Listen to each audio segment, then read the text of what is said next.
Hey everyone, welcome back to Go English. I'm Mizu. And I'm Lucas. Lucas, how have you been lately? Pretty good, actually. A little busy, but not bad. How about you? I've been good, although I've been sleeping a lot less than I should. Uh-oh, that's never a good sign. I know, every night I tell myself I'm going to bed early tonight. And then? And then, somehow, I'm watching match highlights at midnight. There it is. The World Cup effect. Seriously, a month ago, I wasn't paying much attention to soccer. Now I'm checking scores, watching interviews, and reading predictions. Welcome to the club, Mizu. That's what happens every World Cup. It's kind of amazing, honestly. It really is. People who haven't watched soccer in years suddenly become experts. The most confident experts. Oh, absolutely. Everybody has an opinion. Everybody has a prediction. And everybody thinks they're right. Especially their prediction. That's so true. But I think that's what makes the World Cup special. How so? For a few weeks, it feels like the whole world is watching the same thing. I love that. You can be on the other side of the world, but when an incredible goal happens, millions of people react at exactly the same moment. Or when their team loses. Oof, that's a different kind of emotion. A very painful one. But that's sports, right? The highs and the lows. Exactly. And today, we're going to use the World Cup to help you improve your English. We'll talk about teams, players, predictions, unforgettable moments, and the language real people use when they talk about sports. No textbook dialogues. Just natural conversations. So get comfortable and let's talk about the World Cup in English.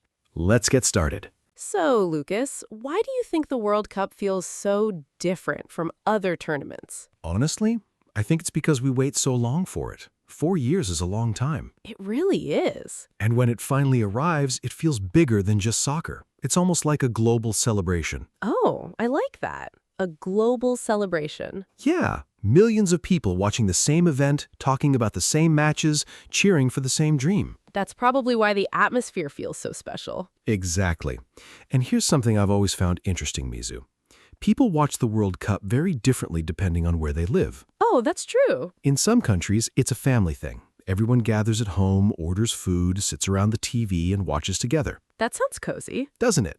But in other places, people head straight to cafes, sports bars, or big public screens. Yeah, and suddenly you're surrounded by hundreds of people you've never met before. Yet somehow for 90 minutes, you're all friends.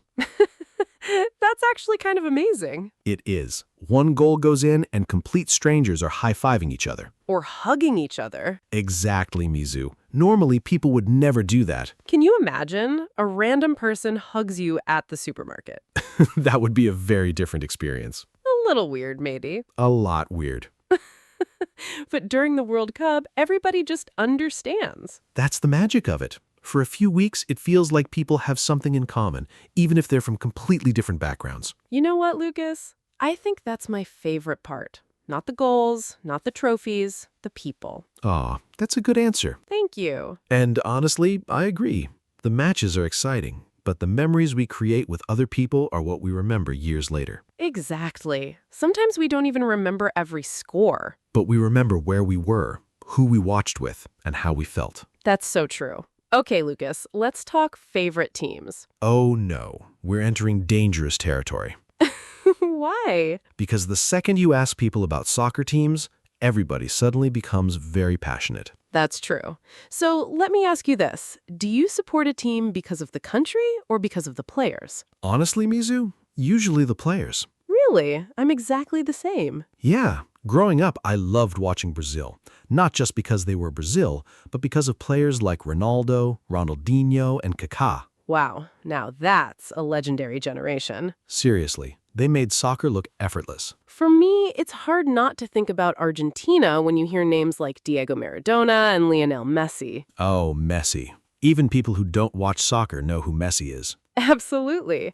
And we can't talk about great players without mentioning Cristiano Ronaldo. Of course not. Whether you're a soccer fan or not, you've probably heard of Ronaldo. For years, it felt like every soccer conversation became Messi versus Ronaldo.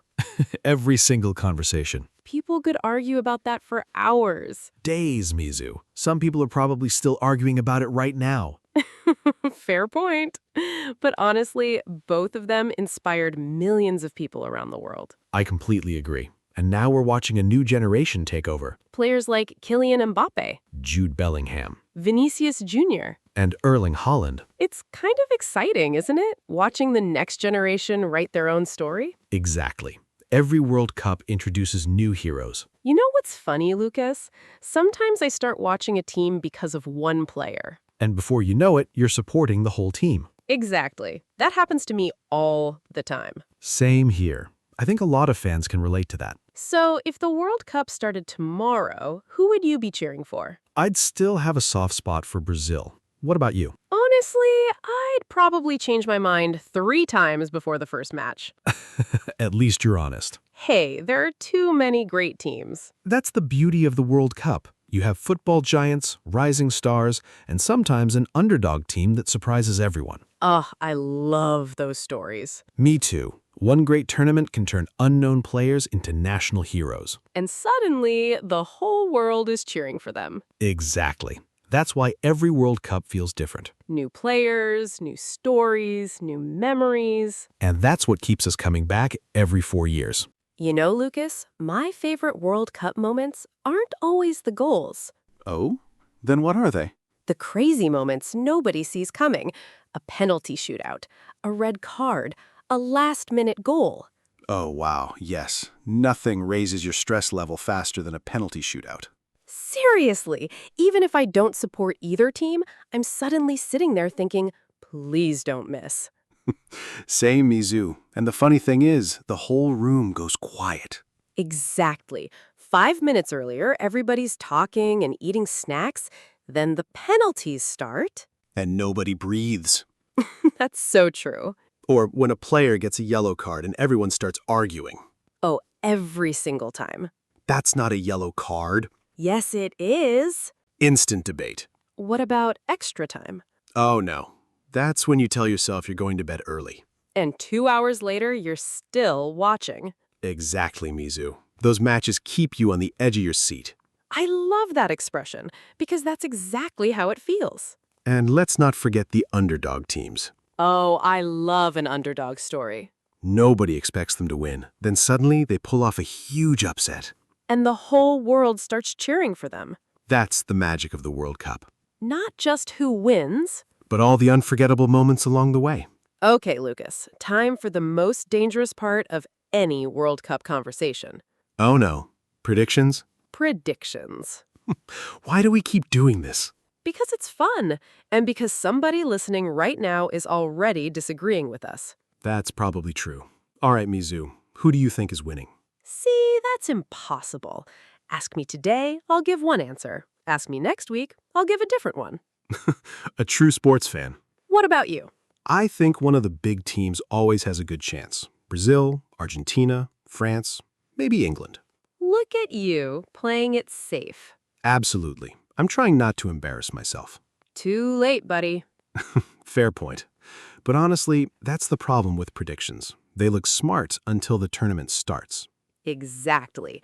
One surprise result, and suddenly everybody's prediction falls apart. An underdog team gets hot, a favorite team has a terrible game, a star player gets injured. And then everyone's saying, well, that's not what I expected. That's why I love the World Cup. Nobody really knows what's going to happen. We guess. We debate. We argue with our friends. A little too confidently sometimes. Definitely too confidently. But that's part of the fun. Exactly. If we already knew the winner, nobody would watch. And that's what makes every World Cup feel special. Anything can happen. And usually does. You know, Lucas, the World Cup doesn't just change soccer fans, it changes everybody's sleep schedule.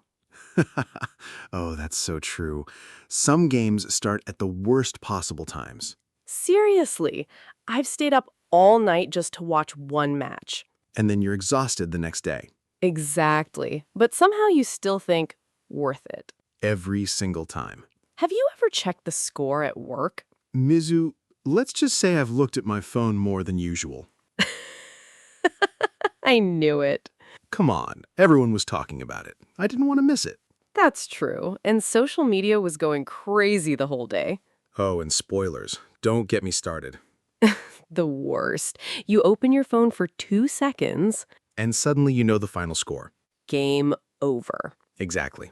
Or when someone scores a last-minute goal and you accidentally wake up everyone in the house. Whoa, that sounds very specific, Mizu. I can neither confirm nor deny. Fair enough. You know, Lucas, when people hear World Cup, they usually think about soccer. That's true, but sports bring people together in lots of ways. Exactly. Some people love basketball, others follow tennis, rugby, cricket, or the Olympics. And the funny thing is, the excitement is always the same. Right? Cheering, celebrating, staying up too late. And telling yourself, just one more game. Famous last words, Lucas. Every sports fan knows them. Hey, Lucas, did you watch that match last night? Oh, absolutely. What a game. I know. I thought it was going to be boring at first, and then boom, goal after goal. And they scored so early, I wasn't even finished making my coffee. That's the worst. You sit down 2 minutes late, and suddenly it's already 1-0. Exactly. And honestly, they played really well from the start. They really did. For most of the match, they completely dominated the game. Yeah, but give the other team some credit. Their defense was excellent. That's true. Without that defense, the score could have been much worse. And can we talk about the goalkeeper for a second? Oh, wow, he was amazing. Seriously, a few of those saves were unbelievable. I was thinking the same thing. But my favorite moment was that pass before the winning goal. Ah, that was a beautiful pass. Wasn't it? Perfect timing. And then, what a goal. I knew you'd say that. Come on, Lucas. Even you jumped off your couch. Okay, maybe a little. A little? All right, maybe a lot. That's what I thought. You know what I liked most? It was a close match. Nobody knew who was going to win. Exactly. Those are always the best games. And honestly, I think they deserve to win. I agree, although... Uh-oh. I still think the referee made a bad call. Here we go. Every soccer conversation eventually becomes an argument about the referee. That's because we're always right. Sure, Mizu. Sure. Okay, before we start a fight, let's give our listeners a quick example they can use. Good idea. How was the match? It was great. They played really well and deserved to win. What was the best part? The goalkeeper was amazing, and that was a beautiful pass before the final goal. And was it a close match? Very close. I was on the edge of my seat the whole time. You know, Lucas, I've got one last question for you. All right. Hit me. Would you ever travel to another country just to watch a World Cup match? Oh, absolutely. I'd love to go someday. Really? For sure. It's definitely on my bucket list. Imagine walking into a packed stadium with thousands of fans singing and cheering. Oh, wow. The atmosphere would be unbelievable. Right? Watching on TV is exciting, but being there in person must be a completely different experience. I agree. And honestly, I think meeting fans from all over the world would be one of the coolest parts. Exactly. 1 minute you're talking to someone from another country. And 5 minutes later, you're celebrating a goal together. That's pretty amazing when you think about it. It really is. So if tickets were available right now, would you buy one? Mizu, I'd probably be packing my suitcase tonight. I had a feeling you'd say that. What about you? Oh, I'd definitely buy a ticket. A World Cup match feels like one of those once-in-a-lifetime experiences. I couldn't agree more. And honestly, that's what we've been talking about today. The World Cup isn't just about soccer. It's about excitement, Shared memories, meeting people. and bringing the world together for a little while. So before we go, we'd love to hear from you. Which team do you usually support during the World Cup? And what's the most memorable match you've ever watched? Tell us in the comments. And if you enjoyed today's conversation, share it with a friend who loves soccer. And don't forget to subscribe for more real English conversations. Thanks for spending part of your day with us. Keep practicing, keep speaking, and keep having fun with English. We'll see you next time. Take care, everyone. Bye.